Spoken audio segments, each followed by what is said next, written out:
Hey everyone, and welcome back for another holiday DIY. It's been snowing here in Colorado, we've had the fire going, winter decor is in full swing, and in today's video, we are going to create this custom chalkboard cocoa sign. I'm going to walk you through making the signage blank, designing it on Cricut Design Space, applying the larger than matte decals, and finishing the frame so you can reuse it for future projects. The supplies used to create this project are all linked in the video description, along with the fonts and SVGs used to create this custom sign. My husband Sean and I made this a weekend project, and first we started at Home Depot to find our chalkboard and wood for the frame. You will find the chalkboard in the lumber section near the project panels, and we are going for the 2x4 foot reversible chalkboard. I talked a little bit about this in my last holiday decor video, but wood is so expensive right now, and these make a great alternative for DIY signs at only $8.42 a piece. We pick out the best looking one and head over to another part of the lumber section where they keep all of the common boards. We used 2 of the 1x2 cedar boards, costing $6.82 a piece.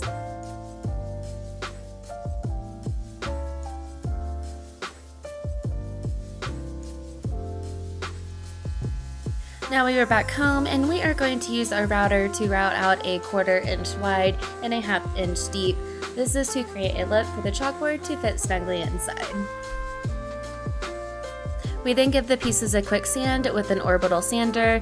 I finish sanding with a block hand sander going in the same direction as the wood grain. Then we cut the 4 corners with our miter saw set at a 45-degree angle, and when we make our first cut, we are making sure the lip of the wood is on the shorter side. And you can make this as large as the 2x4 foot chalkboard blank, which I have done with the seating chart, but we actually cut this down to 40 inches wide to make our sign 24 by 40 inches, not including the wood frame. And I'll be the first to admit that math is not my strong suit, especially when it comes to math with wood projects, because the common size of the wood pieces is different than the actual size of the wood. So take that into account when making your calculations for your cuts. But what we did was we basically made our first cut at 45 degrees, then we measured 40 inches from the inside of the lip for the longer pieces, then 24 inches for the shorter. You'll also want to flip each piece to make the opposite end cut so the 4 corners will fit together.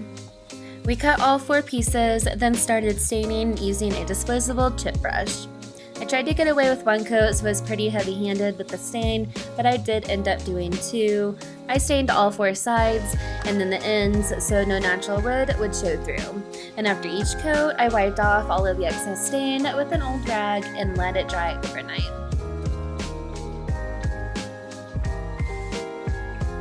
Now we are over on Cricut Design Space, but this can also be made in Silhouette Studio or even Canva if you prefer to design on that. But here is my design, and I'm going to show you exactly how I created this. First, make sure you have the fonts and SVG downloaded to your computer. Everything is linked in the video description. So when I design signs on Cricut Design Space, I always like entering a box basically to serve as my placeholder. I make this the same size as my material just so I have a better idea exactly how the design is going to look overall.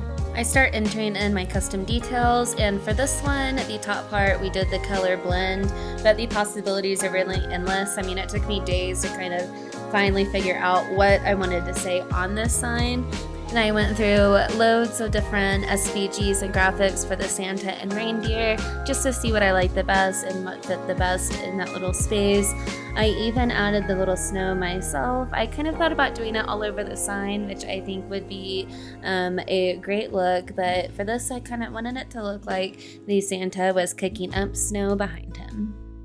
So all I do is change it to the font that I want. I am also going to adjust the letter space to 1.5 just to kind of space this out a bit. And then I'm using the curve function in Cricut Design Space to create that arch.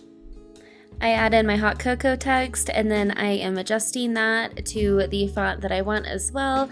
And then I am going to add in the rest of the details. I should have just duplicated the color blend before I arched it, but I'm just going to add in the established to 2017 and the elevated at 8369. So now I'm going to fill in that blank space with some SVGs. First we have our Santa and reindeer graphic, which is from Creative Fabrica, and I already have that uploaded to Cricut Design Space.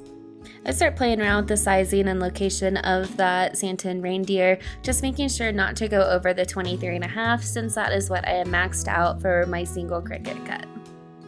So for the snow, all I did was use circles located in the shapes on Cricut Design Space. I sized those way down, and then I used like 2 or 3 different sizes and just kind of placed those randomly behind. So the tree for the bottom center part is just located in Cricut Design Space in the Images tab. I just typed in the tree, hit free, and it's on the very first line right there. And it is easy as that. Once you have your fonts and your SVGs already figured out, it's super easy to make this design. But now that I'm ready to make my cut, I go ahead and delete out that duplicate design I just made for you guys. And I'm going to move that placeholder out of the way because I am not going to need that for my actual cut.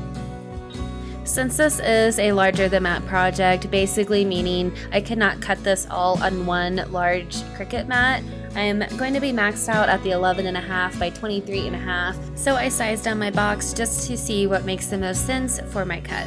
So the last thing I want to do is place all of these dots individually, so I'm going to weld all of those together so this will cut and all stay in their place.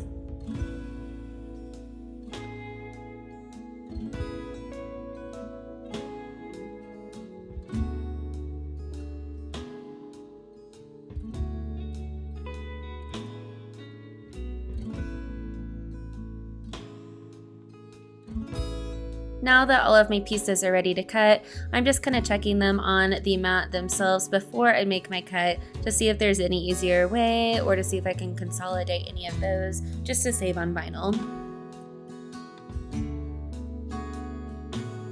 I select the premium outdoor vinyl setting, and this is what I typically cut my vinyl with. Now, if you're having trouble with your vinyl being cut, first of all, make sure you're using the right vinyl. My favorite is in the supplies section in the description. But also, you can add more pressure to your cut before you send it to your Cricut maker. Another option is to do a double cut, so once your vinyl cuts all the way, and before you eject it out of the machine, go ahead and click the Cricut Go button again, and it will send it back through for a second pass in cutting exactly where it did before. So if you're having a hard time with your vinyl, those are some tips for you to try.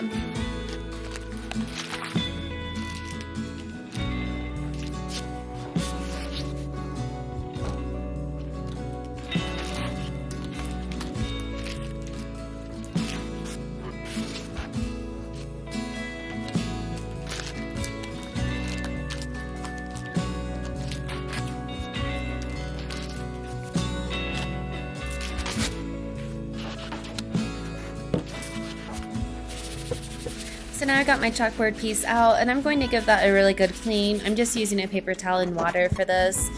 And before I start applying my decals, I do go ahead and find the center of the sign, just so I have a little bit better idea when I am applying my decals, just because the color blend has more letters on one side, so it just kind of throws me off if I just eyeball it. And I use the hinging method to actually apply the decals to my large signs like this. I have tons and tons of videos showing how I do this on almost every single sign. I even have a TikTok that has, I think it's at like 2.5 million views right now, so I know a ton of you have seen how to do the vinyl hinge method, so I'm going to skip over that pretty quickly in this video, but if you need help on that, I will link the hinge method TikTok and a few other videos showing you exactly how to do that down below. And also I have a few chalkboard tutorials on my channel. Notoriously, whether I buy a chalkboard that's in a frame, freestanding frame, whatever type of chalkboard I'm working with, it is a little bit more difficult to work with than as if you're just putting vinyl on, say, like acrylic.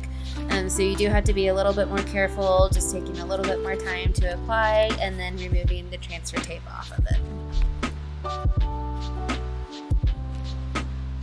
So now my chalkboard is finished and my wood frame, the stain on it is dry. Now it is time to piece this together. So I'm going to add some wood glue to each corner just to kind of help keep those perfectly in line. And then I'm going to be taking the strap. Now this is totally optional, this is just something that we have, but just to make the project a little easier, you can take the strap and wrap it around the frame. It has these little corners that hold the pieces together, so just to make sure that those angles are going to dry perfectly intact and that the frame is not going to come apart. So once the glue is completely dried, I am going to add a few nails in. This is just going to make sure that the frame stays super secure.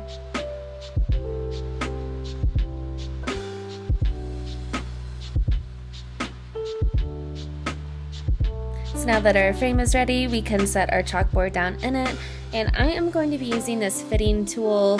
It is made for framing and to basically add the brads to the back, and this is for us to be able to reuse this piece in the future. So the frame, I will be able to drop other pieces in, so maybe for Valentine's I'll make like an acrylic sign or something for this.